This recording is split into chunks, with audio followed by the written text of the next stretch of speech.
Hello दोस्तों, नमस्कार। मेरे चैनल पर आपका स्वागत है। आज हम बात करेंगे कि गलतियां जो आपको डाउटफुल में डाल सकती हैं। तो आप उन गलतियों को करने से बचिए जिससे कि डाउटफुल वाला जो मैटर है वो आपके केस में ना आए। आपका डॉक्यूमेंट वेरिफिकेशन करवाना है ठीक से, तो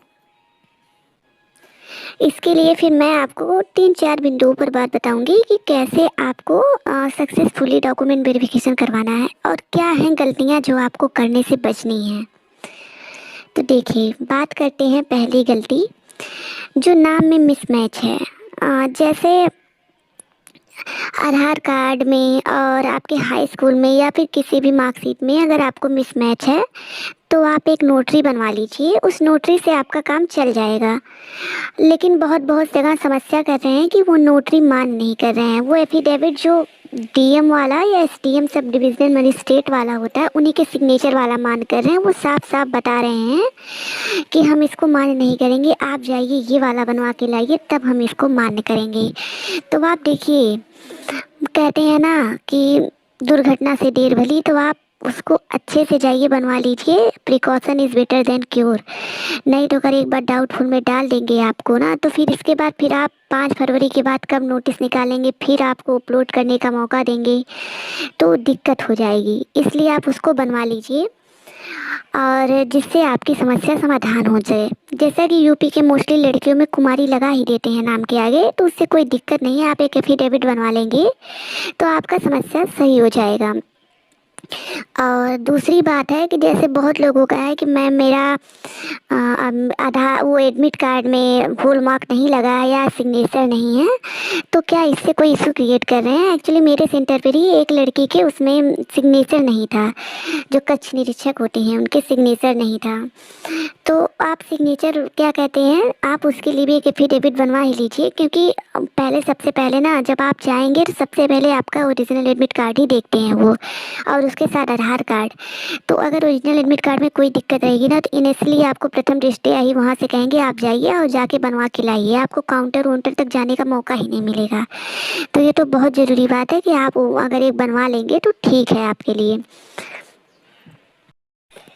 और तीसरा डाउट था कि मैम हमको वहाँ पे डॉक्यूमेंट्स क्या क्या ले जाने हैं, क्या जो वाटर मार्क है वो कैसे ले जाएं। तो देखिए मैम, यस सर, देखिए जैसे एक्चुअली आप लोग ने ना जो वाटर मार्क जो अपलोड किए हैं उसको तो लेके ही जाइए। जैसे ग्रेजुएशन है या डीएलएड है तो आपने उसका सर्टिफिकेट अपलोड किया है, तो उसके साथ उसका जो मार्कशीट है उसकी फ़ोटोकॉपी भी लेके जाइए, वहाँ पे देखेंगे।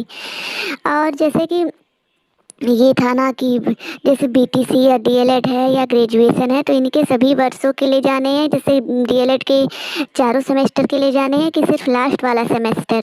तो ऐसा नहीं है कि हम आपको चारों सेमेस्टर वहाँ पे चेक करने वाले हैं, वो सब चेक करेंगे वो। तो ऐसा नहीं है कि आप सिर्फ एक सेमेस्टर के लिए जाएंगे तो आपको वहाँ पे वो नहीं मांगेंगे। आप ना जैसे वाटर मार्क वाला पहले सर्टिफिकेट होगा उसके नीचे 1 2 3 4 ऐसे सेमेस्टर वाइज आप वहाँ पे रख दीजिएगा, जिससे उनको कोई दिक्कत नहीं होगी। नहीं तो अगर आपसे मांगेंगे ना तो वहाँ पे बहुत रस हो जाता है एक एक सेमेस्टर का खोजने में, तो काफ़ी टाइम चला जाता है। और इसके बाद फिर ना आप फिर कैंडिडेट के पीछे चले जाएंगे, जो आपके पीछे रहेंगे वो आगे आ जाएंगे, तो आपको दिक्कत थोड़ी ज़्यादा हो जाएगी। और नेक्स्ट पॉइंट है कि मैम वहाँ पे जो ओरिजिनल चेक करेंगे तो क्या वो अपने पास रखेंगे कि हमको वापस दे देंगे। तो देखिए, वो ओरिजिनल चेक करके तुरंत ही आपको वापस दे देंगे और फिर इसके बाद आप उसको अपने पास अच्छे से सेफ्टी से रख लीजिएगा। आपको घबराने की कोई भी ज़रूरत नहीं है। आपकी जॉब लगी है तो आपको नौकरी तो मिलेगी ही। और जैसे एक नोटिस आया था ना कि अगर मान लीजिए आपको जो सेकंड टाइम जो 5 फरवरी के बाद जब पोर्टल बीपीएससी का खुलेगा तो उसमें मौका दिया जाएगा। मान लीजिए उसमें भी किसी कारण बस आपका वो आ गया, डाउटफुल आ गया, तो आप घबराइए मत, क्योंकि उसके बाद ना जो डीईओ हैं उनके सामने आपको फिजिकल डॉक्यूमेंट वेरिफिकेशन का मौका मिलेगा।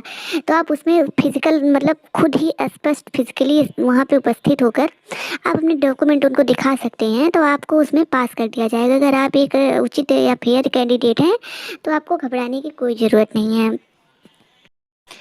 और एक क्वेरी आ रही थी कि मैम जो काउंसलिंग प्रपत्र है उसमें वो कहाँ पे मिलेगा। तो देखिए जो DRCC होता है उसी के बाहर वो दुकान लगा के रखते हैं, जो उन पे 5 रुपए का एक, मुझे तो 5 रुपए का मिला था एक प्रति, तो वहाँ पे आपको दे देंगे। तो आप उसमें काउंसलिंग प्रपत्र में आप अपनी सारी जानकारियाँ भर के आप उनको फिर वापस दे दीजिएगा।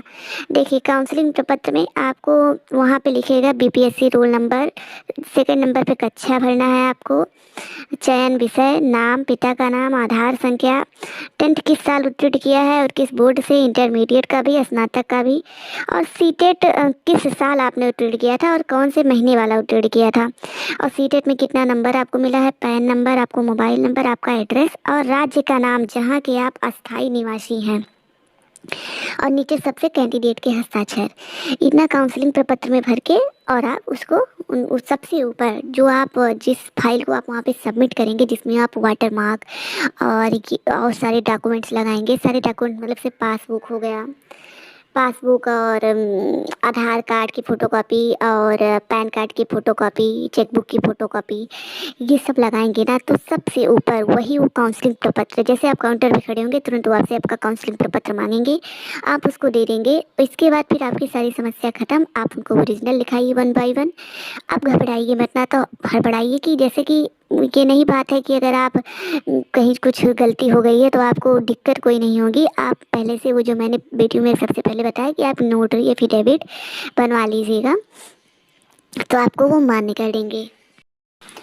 अब तो प्राइमरी का DB 25 को ख़त्म हो चुका है, अब आज से 6 to 8 का है, 6 to 8 के बाद 9 to 10 और 11 to 12 का होगा। तो 6 to 8 वालों को अग्रिम शुभकामनाएं। आप वही चीज़ करिए जो मैंने वीडियो में बताई है, ये वीडियो आपके लिए बहुत ही हेल्पफुल होगी और ये 9 to 10 to 11 to 12 के लिए भी हेल्प करेगी। आप अपने सभी ओरिजिनल डॉक्यूमेंट लेके जाइए। पता है एक लड़की थी, तो उससे उन्होंने कहा कि अपना सीटेट का ओरिजिनल दिखाओ, उसने फ़ोटोकॉपी दिया था तो उसने कहा सीटेट का ओरिजिनल दिखाइए मैम। तो वो लड़की बोली कि सर मैंने यही तो फ़ोटोकॉपी करवाई है, देखिए जैसे डिजी लॉकर पे हम लोगों का सीटेट का मार्कशीट आता है और सर्टिफिकेट भी आता है, तो उसने डिजी लॉकर से उसकी ब्लैक एंड वाइट फ़ोटोकॉपी निकलवा ली थी। तो आप उसको एक काम करिएगा, सीटेट का ना आप उसको कलरफुल में निकलवाइएगा, तो उसको आप कह दीजिएगा लीजिए सर ये मेरा ओरिजिनल है, तो बात यहीं पे ख़त्म हो जाएगी। उनसे ज़्यादा बहस लगाने की ज़रूरत नहीं है कि नहीं सर यही है मेरे पास, ये है वैसा है, आप कैसे ऐसा कह सकते हैं, ये सब बात नहीं है। आप जाइए, कीप काम और आराम से अपनी DB करवाइए, सब कुछ सही हो जाएगा। और अगर आपके सभी कॉलम में फाउंड करेक्ट हैं तो आप बहुत ही मतलब अच्छी बात है, और डाउटफुल भी हैं तो कोई दिक्कत की बात नहीं है। आप जो मैंने गलतियाँ बताई हैं उनको करने से बचें, बाकी बाद में तो आपके लिए पोर्टल खुल जाएगा। बाकी अब वीडियो को यहीं पे एंड करते हैं। लाइक शेयर सब्सक्राइब कर दीजिएगा अगर वीडियो अच्छी लगी हो तो।